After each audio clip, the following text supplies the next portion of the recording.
A new patch just dropped, it's time for another patch rundown, and immediately let's talk about this beautiful piece of art by Exist. This is the new poster for the patch, a beautiful hand-drawn illustration featuring all the new Pokemon of the patch. I absolutely love this. I would love to see original artwork for every patch, but I know it's not necessarily feasible for a free game. But come on, this is absolutely incredible. Go check out Exist's Instagram, I'll link it in the description. He's also active on Blue Sky and Discord. Go on and support your artists in any way you can.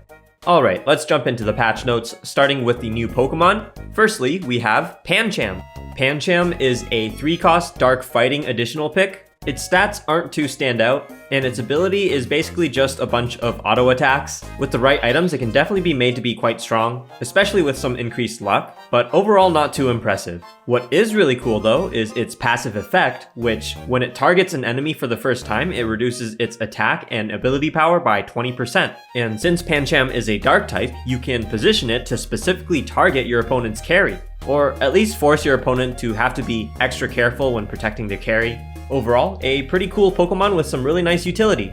Next up, let's talk about a new 5-cost in Grookey. Grookey has Sound Grass Synergies and a very nice 60 PP for its ability, which in an alternating order, meaning it will cycle through 3 different abilities. The first cast will give shields to your entire team, the second cast will deal special damage to every opponent, and the third cast will buff your entire team's speed.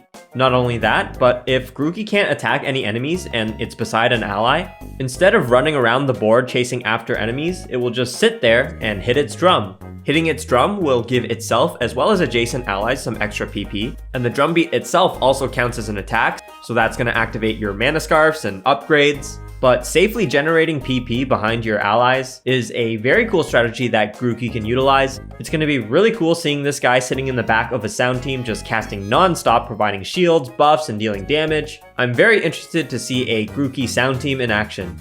Next, let's talk about a new evolution for Kirlia, Gallade. While Ralts and Kirlia are normally 3 range backline units, Gallade is a frontliner with Psychic Fighting Human synergy and a standout 38 attack stat, and its ability, while it doesn't do a lot of damage, is not bad at all. 3 projectiles that deal 30 damage each, can hit multiple targets, and it can also critical hit. 30 damage isn't a lot, but with Psychic Synergy you can imagine that this is going to scale very quickly. If you're able to obtain a Gallade, it's going to be an absolute menace. And how does one obtain a Gallade? Well, when Kirlia evolves, it will either turn into a Gallade or a Gardevoir based on your dominant synergy between Fairy and Fighting. Remember, Kirlia itself has Fairy synergy, so if you're going for Gallade, you might need to throw things on the bench or find some temporary fighting units. And yeah, a fully evolved 4-cost unit is very hard to obtain, but I think Fighting and Human synergy teams are going to be especially excited to have this guy on the team. Speaking of fighting teams, there is a new fighting unique in Kubfu, who also has baby synergy. Despite being a baby, Kubfu has some pretty solid stats, but definitely weaker than a lot of other uniques. But Kubfu can gain permanent ability power as well as permanent speed upon getting KOs with either its ability or attacks, up to 10 times each, and it will then receive either a Scroll of Darkness or Scroll of Waters, which you can use to evolve it into either Urshifu Single Strike or Urshifu Rapid Strike. And I don't really know what this Pokemon is, so I probably sound extremely ridiculous to anyone else who doesn't know. But before we go over either Urshifu's, let's look at Kubfu's ability. It does 50 special damage and then attacks immediately after, so you can really influence how you want to grow your Kubfu. Like you could put ability power items on it like a Soldew and Choice Specs, and it's probably going to get more KOs with its ability than its attacks. Or you could give it lots of attack damage and speed, and that will likely encourage Scroll of Waters to be obtained. And the permanent stat boosts are nice, but I don't think it's worth going for both, because once you evolve yourself in Urshifu, it has amazing stats. It replaces Baby Synergy with either Dark or Water Synergy. Single Strike's ability does true damage and always critical hits, and Rapid Strike hits 3 times, dealing special damage. It is also always a critical hit. I think the true damage dealing ability is stronger, especially with ability power and the guaranteed critical hit, but I'm a sucker for Water Synergy, and there's a lot of good water fighting overlap. Regardless of which Urshifu you go for, I think it's going to be very strong. Next up, a new Fairy Wild Legendary, Zacian, or Zacian, I don't know how that's pronounced. It's a front frontline dasher, and its ability does a lot of physical damage. It will also grant your team a rusted sword once it fights the legendary birds, and once that's obtained, it will become its ground form, gaining a tiny boost in stats and also acquiring steel synergy. The stats and steel synergy is usually not going to mean much, but the rusted sword itself is a very cool item that gives plus 50% attack, and when its holder is knocked out, the sword gets transferred to the ally with the weakest attack. You'd probably prefer for this sword to be transferred to the ally with the highest attack, but your weaker Pokemon are probably going to get knocked out before Zacian does, so it's probably not going to be useless once it gets transferred. Overall, a very cool item with a very cool effect, and I'm excited to see it play out. And lastly, let's talk about Iron Valiant, a fighting fairy artificial legendary, a frontline unit with low PP and high speed, so it's going to be casting its ability a lot. And just like Grookey, it has an alternating ability. Its first ability dashes behind its target, it deals damage, gains shields, and can hit multiple targets. And its second ability does even more damage in front of itself. Doesn't seem amazing to me, but it has some great stats and some very cool synergies. And that's going to be it for all the new Pokemon added this patch. So let's move on to changes to existing Pokemon.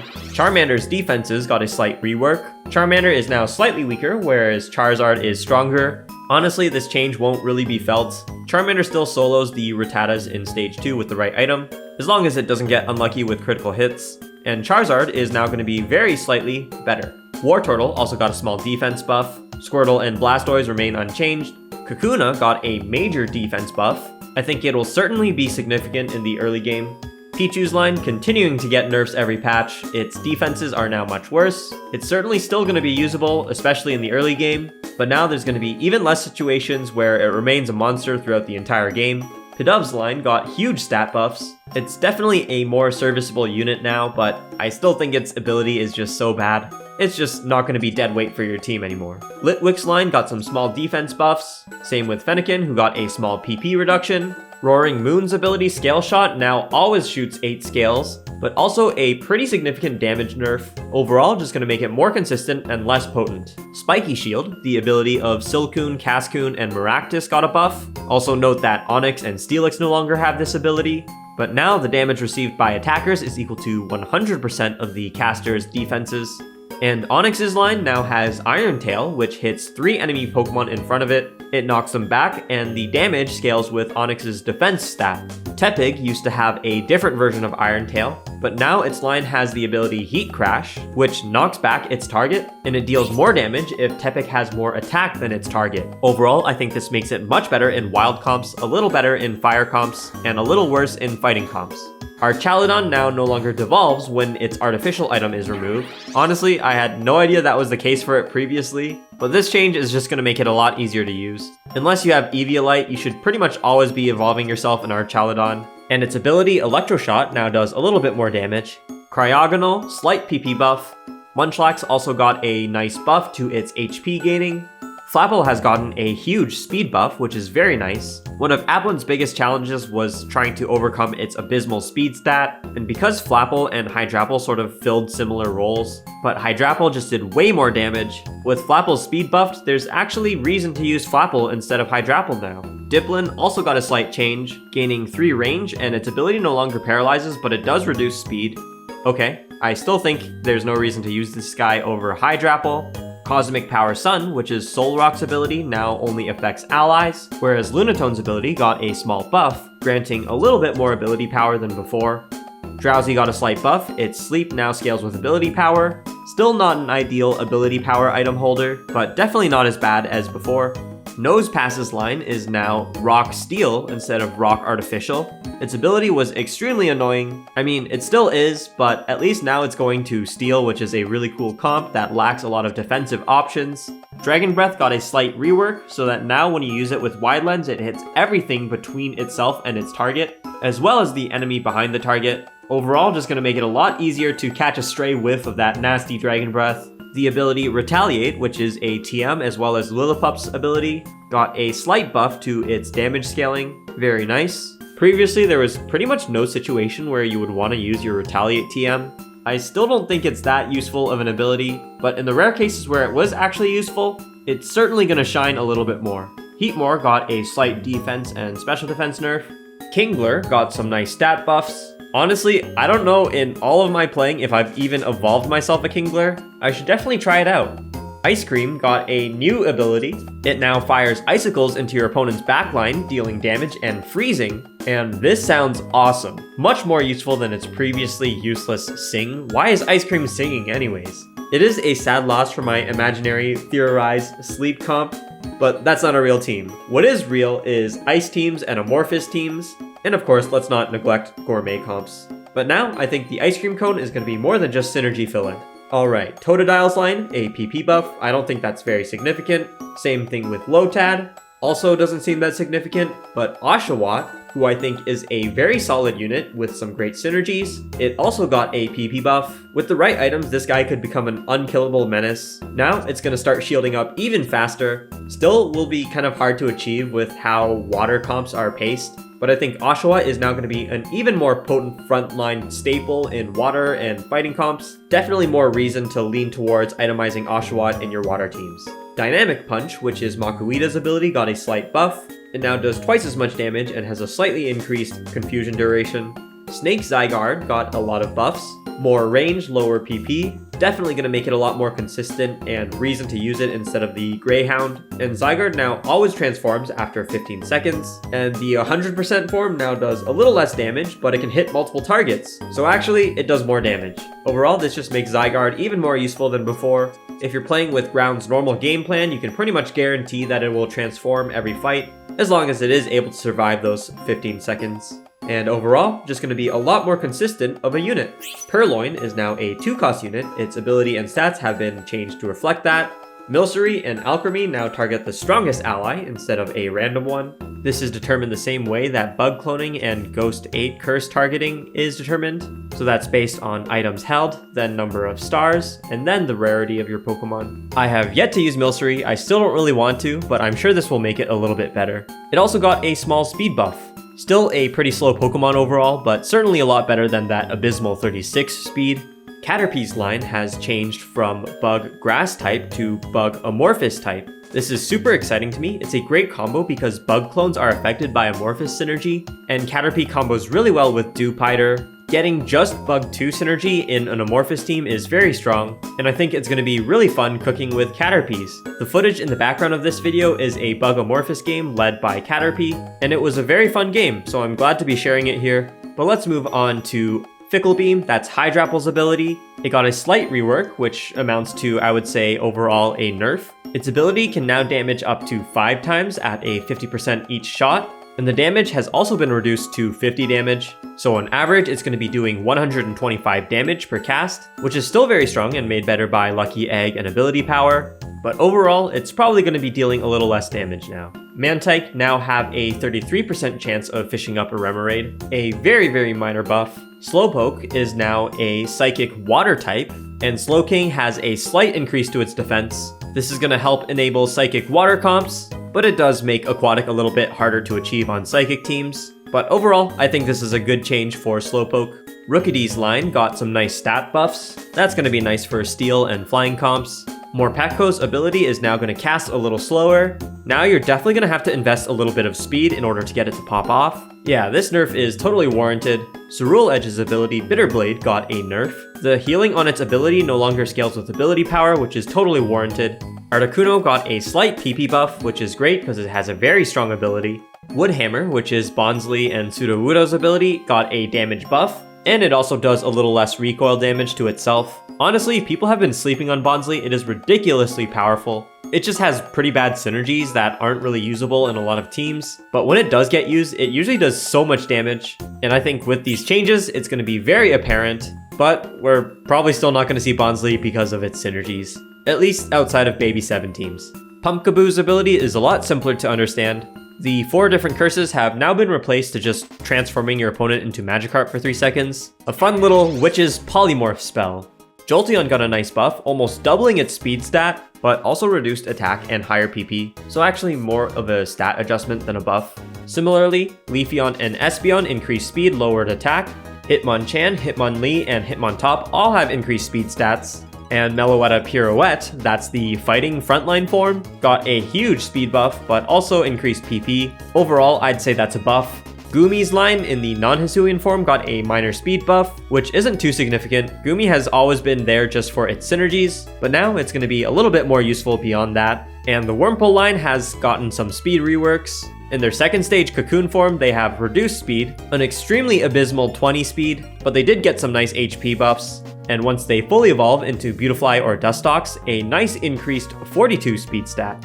That's going to do it for individual Pokemon and ability changes. Let's now look at synergies and items.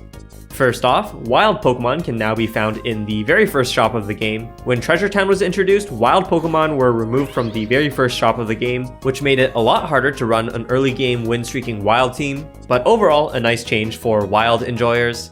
Gourmet dishes are now distributed to the strongest adjacent allies rather than random ones, which is very nice because now you don't have to do awkward positioning to get your gourmet dishes to work properly. Fossil Synergy got a pretty significant nerf. Fossil 4 now resurrects with a little less HP, and now when Fossil Pokemon die, there is a slight pause. Their attack animations will be interrupted and resetted. Not a huge nerf overall, but it's going to make Fossil Synergy just slightly worse. But overall, I think Fossil is still going to be a very dominant synergy, and I'm still going to encourage everyone to not add fossils into the game. But let's move on to Artificial Synergy, which also got a slight decrease in its numbers. But of course, I think Artificial is still going to be very strong. In fact, the Artificial item Max Elixir got a slight buff. It no longer has that minus 25 ability power Malice, which is certainly nice for ability casting Pokemon. The Rotom Phone, however, did get a nerf, where the Rotom Drone will now spawn after 8 seconds instead of immediately when the battle starts. Seems like this item just can't catch a break with the nerfs. But this item is pretty much just used for that synergy. I'm still going to be very excited when I see a Rotom Phone as my artificial item. Reaper Cloth, Leak, and Large Leak now grant their users 50% crit power if the user's ability already crits by default. A nice change to see, especially when you put a Wonder Box on one of those Pokemon and it rolls a Reaper Cloth. And the shiny item White Flute got a slight nerf to its spawned wild Pokemon. The rarity of those spawned Pokemon is now reduced. And that's going to wrap up synergies and items, so let's talk about everything else that's changed. The shape of carousels has now been changed. It is better centered, which helps the players at the bottom of the carousels especially, because previously at the bottom of the carousel there was not enough space for two players to walk by each other. It would often result in these awkward standoffs where players would be just standing still or pushing each other, while everyone else is able to walk around freely and claim the things that they want. That's no longer going to be the case, and you can thank me for that. Actually, no, you can thank the developers for that, but I am the one that pushed for this in the Discord, so I'm really glad to see this change. Enraged is no longer considered a negative status, so it is no longer possible to be cleansed or negated by Rune Protect. Being enraged is usually always good, so this is definitely going to be a nice change, especially for Capsay Kid enjoyers. Dodge chance is now capped at 90%. I mean, if you get 90% dodge chance, that's still going to be very infuriating. But yeah, this is good. I don't think anything should ever have over 100% dodge chance. The Xatu Wonderbox shop is now 15 gold instead of 10, and it can no longer appear on stage 4. I really don't like the Xatu shop. I think it's very punishing on players who are trying to catch up, but not appearing on turn 4 is very nice. And previously, you pretty much always had to take the Wonder Box or fall behind, but now 15 gold, we'll have to see if it's worth it. I think in most cases, yes, but if you're behind, you'll definitely have to think about what's the best way to spend that 15 gold. We'll have to see how people feel about this change moving forward, but me personally, I'd rather just Xatu not show up at all. Munchlax and Wobbuffet no longer replace the items that appear in the carousels, but will now grant their special items on top of the carousel items. A very nice change to see in my opinion, because there was no way of knowing whether these guys would show up or not, and when they did show up, it really punishes players who were losing, or punishing players that were using a strategy that required a specific item. Overall, just makes the game a little bit less luck dependent. There are two new shopkeepers, Sableye and Celebi. Sableye can steal your items. You have to click on Sableye as it travels across your screen, or else it will steal an unequipped item. That is hilarious and evil. I don't know if this should be in the game or not, but it is. So that's a thing now. Everyone, focus up during these carousels, and I'm very sorry to anyone with bad internet connections. Celebi, on the other hand, causes the next PvE round to be a shiny round. Shiny rounds were previously a 1 in 40 chance and completely random, but now we'll at least have a heads up and be able to prepare for it. At least the non-Magikarp ones. Speaking of which, if you do encounter a shiny Magikarp round, You now get 10 gold instead of a shiny item. That is a very welcome change. I don't know if anyone was a fan of round 1 shiny item. And this change is going to make the games where it does happen a lot more balanced, a lot less based on luck, and it'll be interesting to see how that extra 10 gold changes the pace of the rest of the game. There's been a lot of really awesome changes to the UI. Health bars look much nicer with graduations at every 25 HP. They also feel a lot more responsive and easier to follow. It's a small change that makes the game feel a lot nicer to look at. Honestly, a great job by the developers here. PvE rounds also now have the Pokemon that you will encounter show up at the top of the screen, which just makes it a little bit easier to keep track of if you're not able to pay attention to everything all the time. Your player and team now travel through a portal when you face other players. Just a fun little animation for flavor, and also kind of serves as a timer. When you see that portal on your screen appear and start to grow bigger and bigger, just an extra visual indicator that tells you that the preparation phase is about to end. You also get to see your opponent's bench Pokemon as you take them on, which makes scouting a lot easier. Just information that is easier to access. I really like this, just some nice minor changes that really make the game feel a lot more polished. There's even more UI changes. Statuses are now indicated by color. You'll be notified when players level up. Team Planner icons now work with Pokemon that you get from entering a portal, and you can now see the shop encounter rates for your upcoming level when you look at that encounter rate tooltip. There's a bunch of other small changes. I don't think it's worth talking about all of them, but I will throw them on the screen if you want to pause and read for yourself. And yeah, that's pretty much the entire patch. I'm gonna go play some more auto chess. I absolutely love the UI changes. I do really want to know what the game is gonna look like in a year from now, but we'll have to wait and see once we get there.